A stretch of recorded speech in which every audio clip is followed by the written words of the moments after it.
El día de ayer descubrimos que Dios fue misericordioso con el pueblo de Israel y a la segunda generación le dio una segunda oportunidad. Y hoy vamos a descubrir, como es el título de nuestra lección, valor en lugares inesperados. Así que quédese con nosotros porque vamos a aprender muchísimo y vamos a orar pidiendo la dirección de nuestro Dios.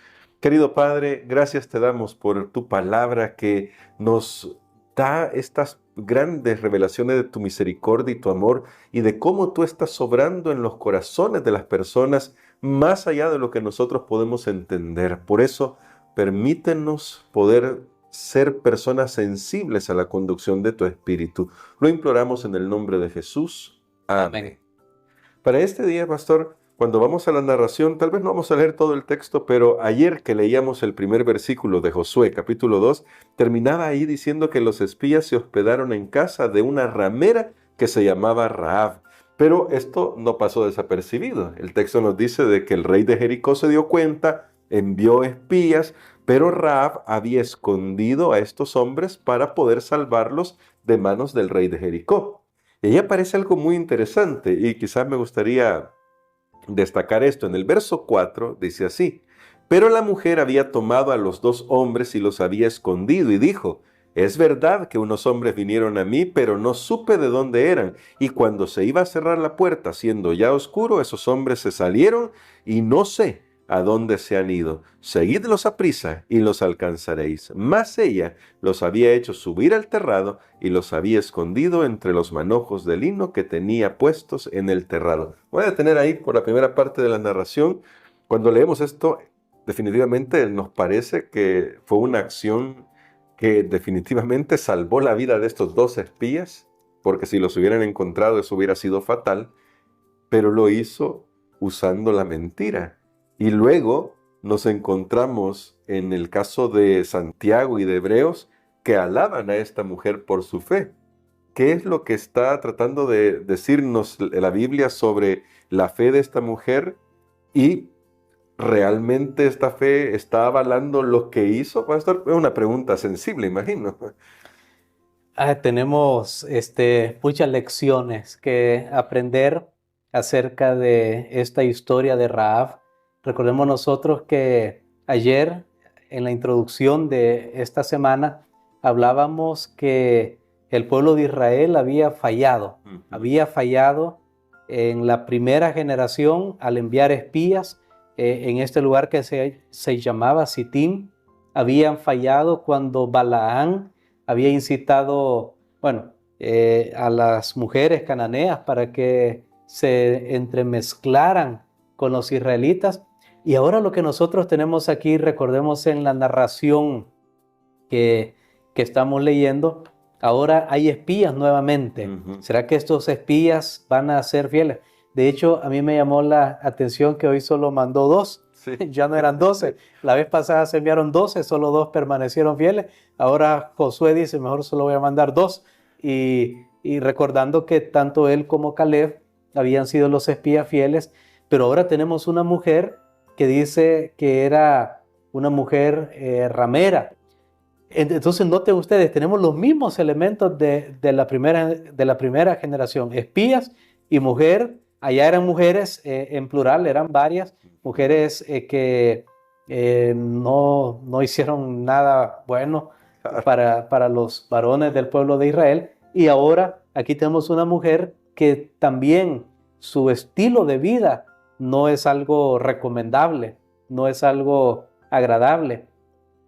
La pregunta entonces que está en el aire es, ¿el pueblo va a prevalecer o van a fallar como lo hicieron la vez anterior? Interesantemente, aquí comenzamos a ver que los espías, cuando entraron a la tierra la primera vez, ellos fueron a buscar algo valioso. Recuerdan ustedes que llevaron de los frutos que habían racimos entre 2 personas, un racimo de uva, imagínense qué extraordinario.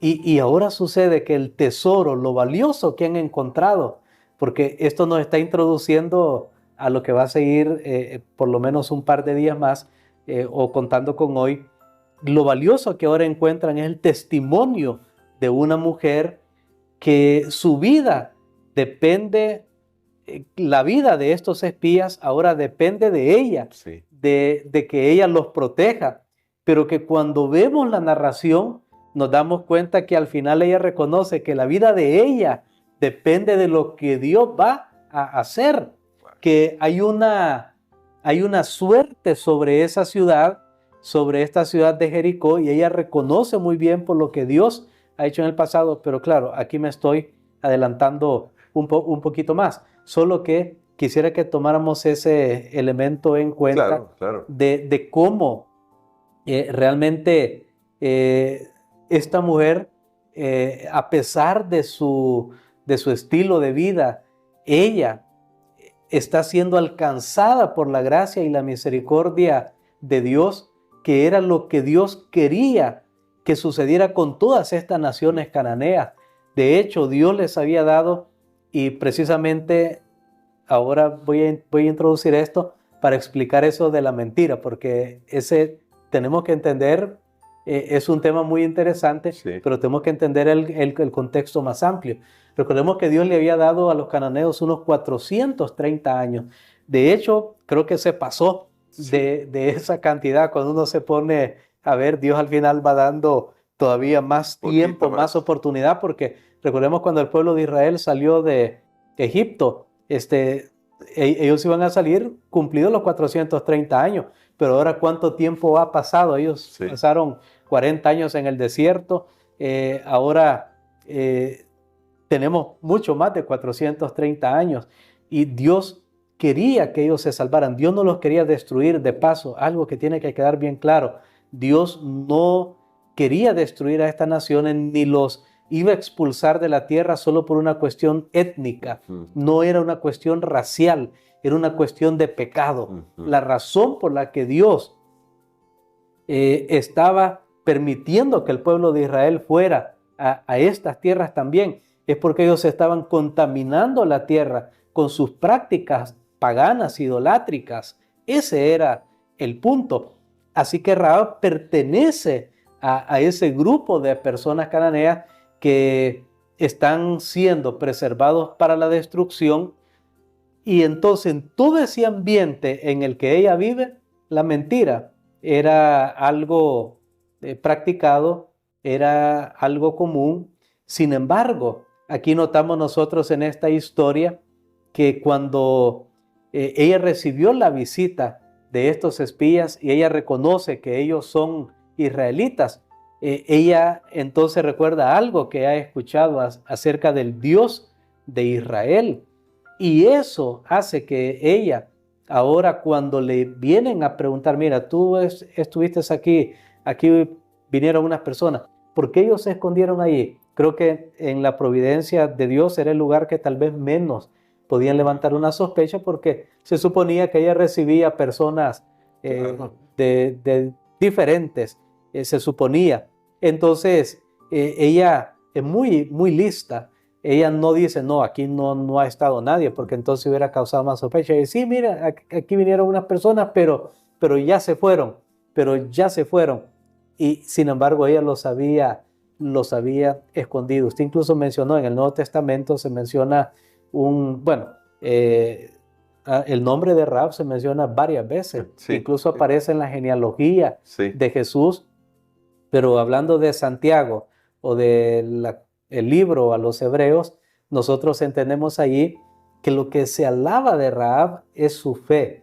No se hace un caso, no se alaba, no se elogia la mentira que ella tuvo que proferir en este caso, pero que eso a la vez nos recuerda que Dios vio en ella una chispa de fe, y eso fue lo que se valora, esa chispa de fe, y eso nos muestra lo que ayer estábamos viendo, la gracia de Dios alcanzando a las personas donde ellos están. Y esto es muy interesante, porque justamente usted mencionaba que quizá ya cuando descubrió que eran israelitas, porque tal vez no era lo más evidente, pero luego se da cuenta que ellos son israelitas.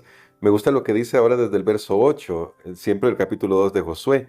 Antes que ellos se durmiesen, ella subió al terrado y les dijo, sé que Jehová os ha dado esta tierra, porque el temor de vosotros ha caído sobre nosotros, y todos los moradores del país ya han desmayado por causa de vosotros, porque hemos oído que Jehová hizo secar las aguas del Mar Rojo delante de vosotros cuando salisteis de Egipto, y lo que habéis hecho a los dos reyes de los amorreos que estaban al otro lado del Jordán, a Sehón y a Og, a los cuales habéis destruido. Oyendo esto, ha desmayado nuestro corazón, ni ha quedado más aliento en hombre alguno por causa de vosotros, porque Jehová vuestro Dios es Dios arriba en los cielos y abajo en la tierra.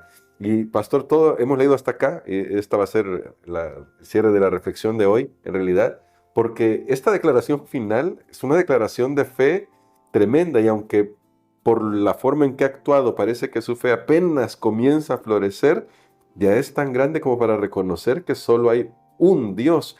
¿Qué nos dice esto sobre cómo Dios, usted ya lo mencionaba, está obrando en el corazón de ella, pero ella está respondiendo a la gracia de Dios? Es notable cómo en aquella época que no había televisión, que no había todos los medios de comunicación que tenemos ahora, pero claro, a través de la palabra, a través de una persona, otra persona, se transmitía la información, como fue por la mayor parte del tiempo de la historia de la humanidad. Solo hasta recientemente, si usted se pone a ver desde cuándo tiene Facebook, Sí. y es muy reciente comparado desde cuando hay televisión o radio, pero aún así eso es reciente comparado con toda la historia de la humanidad, los miles de años que llevamos.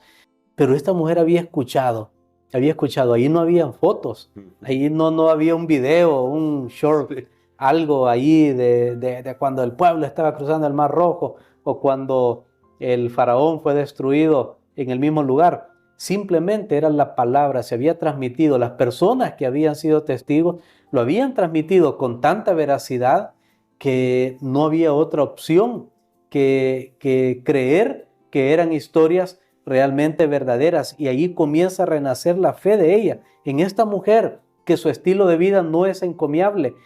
Allí no sabemos qué situaciones llevaron a ella para vivir en ese estilo de vida. Sin embargo, tenía un corazón sensible, una mente sensible, porque cuando escuchó acerca de todo lo que había sucedido allá en Egipto a través del pueblo de Israel, cómo Dios estaba obrando en ellos, ella creyó estas palabras. Y es bien interesante que su confesión se le ha hecho estudio y tiene un centro. El centro de su confesión hizo sacar las aguas del Mar Rojo, y también cuando destruyó a los reyes amorreos. Su discurso comienza hablando, porque ese es el centro.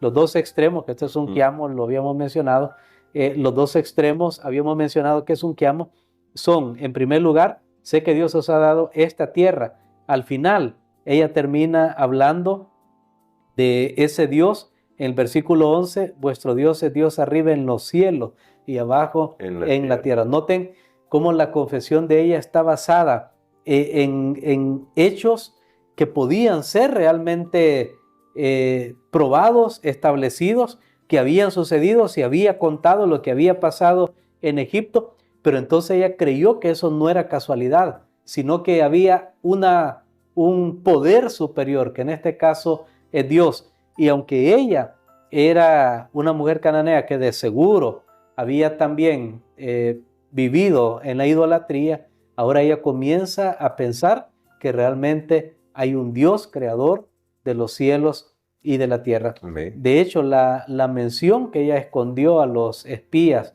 en un terrado nos recuerda que en esa época, en ese tiempo, también las personas ahí en las azoteas o terrados también lo dedicaban para cultos idolátricos a diferentes dioses.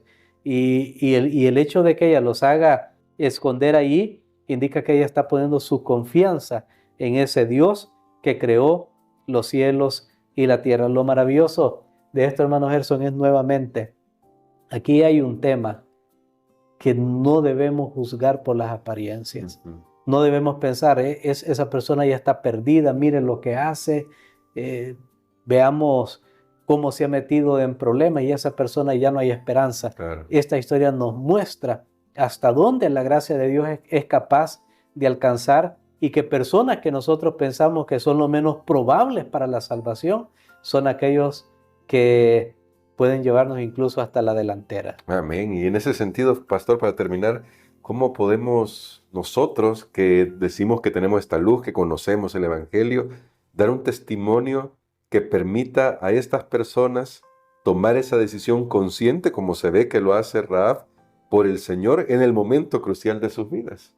Hay una importancia de contar lo que Dios ha hecho con nosotros y reconocer que no hay casualidades, porque más adelante leemos en la historia que ella vivía a la orilla del muro y ella pudo bajar a los espías después que ella dijo, no, no están aquí. Ella pudo hacerlos descender por una cuerda. No hay casualidades. ¿Por qué Dios permitió que ellos se fueran? Ellos ni siquiera planearon eso. No, nos vamos a ir aquí y si pasa algo nos bajamos por el muro. No, eso se fue dando allí en el camino, pero no hay casualidades. Entonces lo que yo creo que tenemos que hacer nosotros hoy, hermano Gerson, es con toda persona que nos relacionemos, que esté dentro de nuestro rango de alcance, hablemosle del amor de Dios, veámoslos como candidatos potenciales al reino de los cielos. Creo que tenemos que aprender a relacionarnos con las personas y ver en esas personas líderes de iglesia, ver en esas personas alguien que está haciendo el bien a otros. Nunca ver a esas personas pensando, esta persona ya está perdida. No, veamos mejor de otra perspectiva. Estos son candidatos al reino de los cielos. Entonces, pastor, ore por nosotros para que podamos ser sensibles a esas personas que nos rodean, que quizás ya escucharon de nuestro Dios y solo están esperando que nosotros podamos llegar allí y dar ese testimonio que les permita conocerlo mejor a nuestro Señor. Amén. Padre, gracias te damos, Señor, porque nuevamente tú nos muestras cómo valoras aún la fe más débil, pero que sea fe verdadera y fe en ti y en tus promesas. Te damos gracias porque tú estás obrando en todo lugar a fin de salvar hasta lo sumo. Ayúdanos a cooperar contigo, que cualquier persona que esté cerca de nosotros podamos verlos como candidatos al reino de los cielos. Lo pedimos en el nombre de Jesús. Amén.